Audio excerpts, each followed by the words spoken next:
panahon nga ni Duterte, less yung crime, di ba? Pero dapat naman ang leader, may isang salita, hindi yung puro yaw-yaw. Kay Pangulong. Kasi mas okay na yung mga tao ngayon, hindi katulad dati na puro pa.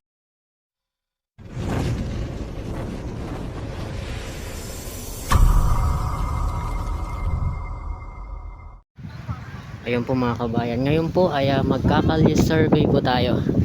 At dito po tayo sa may Dolomite, kung saan marami po ang namamasyal dito. At tatanungin po natin ang ating mga kabayan. Ito pong kalye survey po natin mga kabayan, may kinalaman sa peace and order. Tatanungin po natin sila kung sa tingin nila kung anong panahon or administrasyon ang mas safe, no, na maglakad-lakad sa kalsada, sa mga eskinita. Tanungin natin sila sa panahon ba ni dating Pangulong Duterte or sa panahon po ngayon ni Pangulong Bongbong Marcos. So may kinalaman po ito sa peace and order at ito at ating tatanungin ng ating mga kaubayan kung ano po sa tingin nila. Sir, hello po sir. Kalye survey lang po.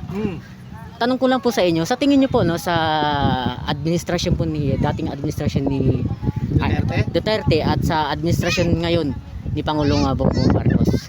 Sa tingin niyo po anong administrasyon po ang mas safe na maglakad-lakad sa kalsada?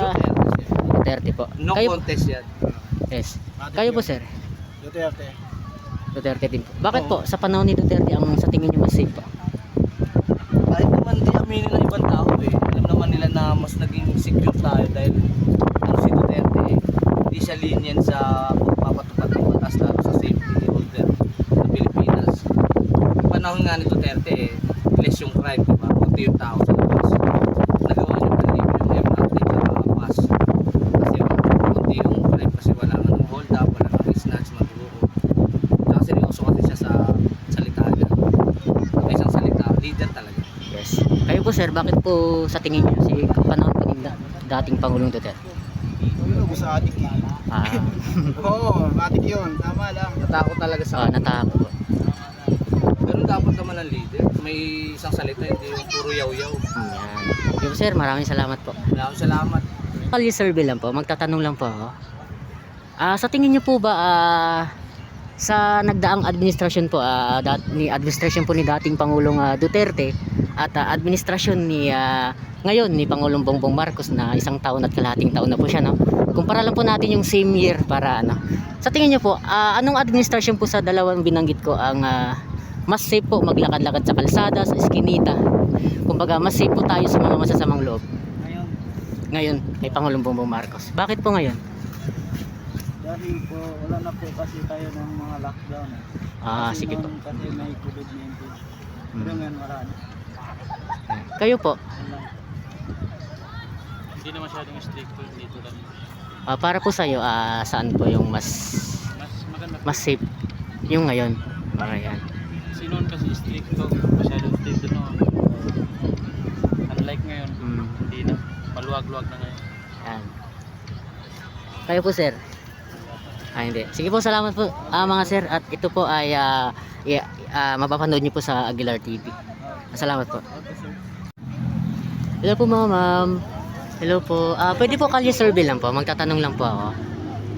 Kalye survey po. Sa tingin niyo po ba sa nakalipas na administrasyon po, sa administrasyon po ni dating Pangulong Duterte at sa administrasyon po ni ngayon ni Pangulong Bongbong Marcos, may kinalaman po ito sa peace and order. Sa tingin niyo po sa anong administrasyon po ang pakiramdam niyo ay mas safe kayo at kumbaga na-encounter niyo na maglakad sa mga kalsada at sa mga eskinita na mas safe kayo sa mga masasamang loob at marami pang iba? Kay Duterte. Kay Duterte rin po kayo. Bakit po sa panahon ni Pangulong Duterte? Dating Pangulong Duterte. Di pa namin may specific pero sa feeling ko namin. Ilan po yung sa feeling nyo? Kayo rin po yung ganun din po. Sige po, salamat po. Yan.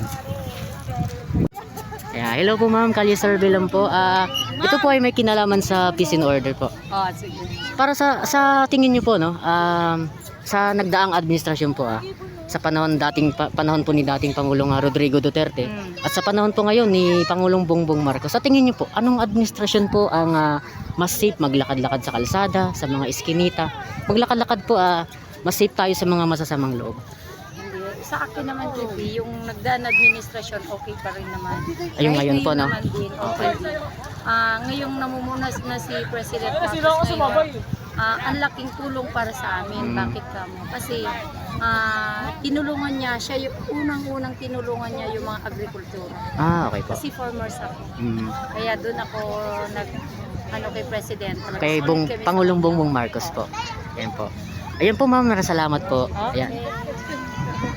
Hello po mga ma'am sir, kalye survey lang po. May tatanong lang po ako sa inyo. Ito po ay may kinalaman sa peace and order.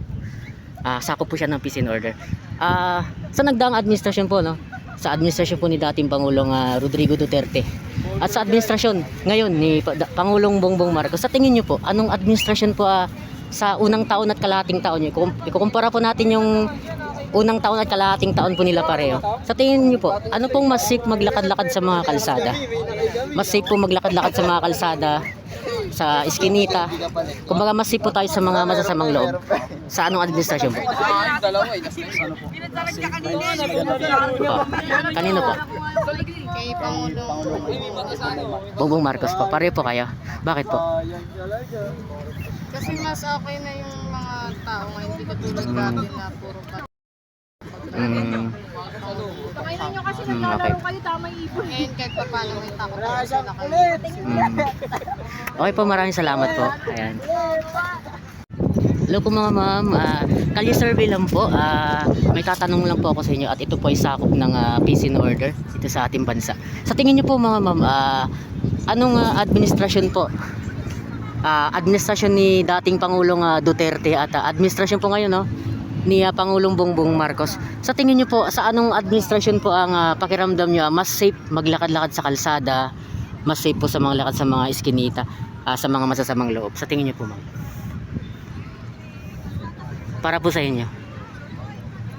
Sa administrasyon ni Duterte at ni Marcos. Opo. Anong mas safe po sa inyo maglakad-lakad sa kalsada, sa mga eskinita at sa Medyo sa ngayon ngayon po kay Pangulong Bongbong Marcos? Bakit po, ma'am? kasi dati kasi kay Duterte may di ba? May ng tawag na May tukhang po, parang ganun. Kakatakot. Kayo po, ma'am? Kayo po? Para sa inyo, saan po mas safe? Nasa pagdating po sa mga pag nalakad tayo sa mga kalsada. Ngayon din po kay Pangulong Bongbong Marcos. Bakit? Kasi doon sa amin, mahigpit talaga. Alas 9 pa lang wala nang naglakad-lakad. Parang curfew po? May curfew. May curfew po. Sige po ma'am, salamat po. Hello po mga ma'am sir. Tanong lang po, kalye survey lang po. Okay lang po, ayan. Ito po ay may kinalaman sa peace and order po sa ating bansa. Sa tingin niyo po, anong administrasyon po ang mas safe maglakad-lakad sa kalsada, sa mga eskinita, lalo na pag gabi at madaling araw? Sa panahon po ba ni dating Pangulong Duterte or panahon po ngayon ni Pangulong Bongbong Marcos? Para sa akin kay Pangulo Duterte. Kay Duterte po. Pareho po kayo. Pero Bakit po? parehas lang kung wala kang ginagawa. Oh. Bakit po kay Pangulong Duterte? wala lang, para safe lahat ng tao. Marami. Saka na-less naman talaga yung sa administrasyon. Ni yung mga drug. Ayan po. Salamat po at ito po ay mapapanood niyo po sa Aguilar TV. Thank you so much. Hello po sir, kalye survey lang po, no? Ito po ay may kinalaman sa peace and order sa ating bansa. Sa mga nagdaang administrasyon po ba ni dating Pangulong Rodrigo Duterte, tsaka panahon po ngayon, no, ni Pangulong Bongbong Marcos, sa tingin niyo po, sa nakikita nyo at saka sa na-encounter nyo, anong administrasyon po ang mas safe maglakad sa kalsada, sa mga eskinita, laban sa mga masasamang loob? Sa aking palagay si Pangulong Duterte. Ang panahon po ni Pangulong Duterte. Bakit po? Bakit po? Kasi nung siya nanungkulan, parang lahat ng tao, parang disiplinado, disiplinado siya sa disiplinado, tapos parang walang alinlangan na lumabas, parang di sila natatakot kasi nga paano, parang ang seguridad natin, parang safety siya. Ayan po sir. Salamat po, maraming salamat po. Hello po ma'am, Kalye Survey lang po. Ito po ang tanong ko po ay may kinalaman po, no? Sako po siya ng peace and order. Ay, may mga fans po niyo. Ayan. Ba't hindi kami? Mamaya po. Ayan, mamaya po kaya sila po ngayon interview mamaya po. Ayan. Sa nagdaang administrasyon po ni dating Pangulong Rodrigo Duterte at sa administrasyon po ni ngayon ni Pangulong Bongbong Marcos. Sa tingin niyo po at sa na-encounter niyo po, anong administrasyon po ang mas safe maglakad sa kalsada, sa mga eskinita laban po sa mga masasamang loob? Kay Duterte po. Duterte po. Bakit po? Kasi taga Mindanao ako. Taga Mindanao po kayo. Bukod po doon, sa tingin niyo po, bakit mas safe po sa panahon ni dating Pangulong Duterte? Kasi yung sa war on drugs. Ayan, war on drugs po. Sige po, maraming salamat po. Hello po ma'am, ikaw naman po ang aking tatanungin. Ito po simpleng tanong lang po ito at may kinalaman po ito sa peace and order. Sa tingin niyo po sa nagdaang administrasyon mo ni dating Pangulong Rodrigo Duterte at panahon po ngayon ni Pangulong Bongbong Marcos, sa tingin niyo po anong administrasyon po ang mas safe maglakad-lakad sa kalsada, sa mga eskinita at sa iba pa po laban sa mga masamang loob? Parang nung dati. Kay Pangulong Bongbong Rodrigo Duterte po. Kasi nun hinuhuli nun yung mga mga drug addict. Yun po. So yun po, maraming salamat po. Maraming salamat po. Hello po mga ma'am sir, Kalye Survey lang po. May kinalaman po ito sa peace and order po sa ating bansa. Kasama po yung peace and order. Sa tingin niyo po sa nagdaang administrasyon po ni dating Pangulong Rodrigo Duterte at administrasyon po ngayon ni Pangulong Bongbong Marcos, sa unang taon at kalahati po nila kasi 1.5 years pa lang naman si Pangulong Bongbong Marcos. Sa tingin niyo po, anong administrasyon po ang mas safe maglakad-lakad sa kalsada, sa mga eskinita? Kumbaga Duterte po. Bakit po sa panahon ni Pangulong Duterte? Ano pa maganda pa yung maglakad walang ganong mga adik,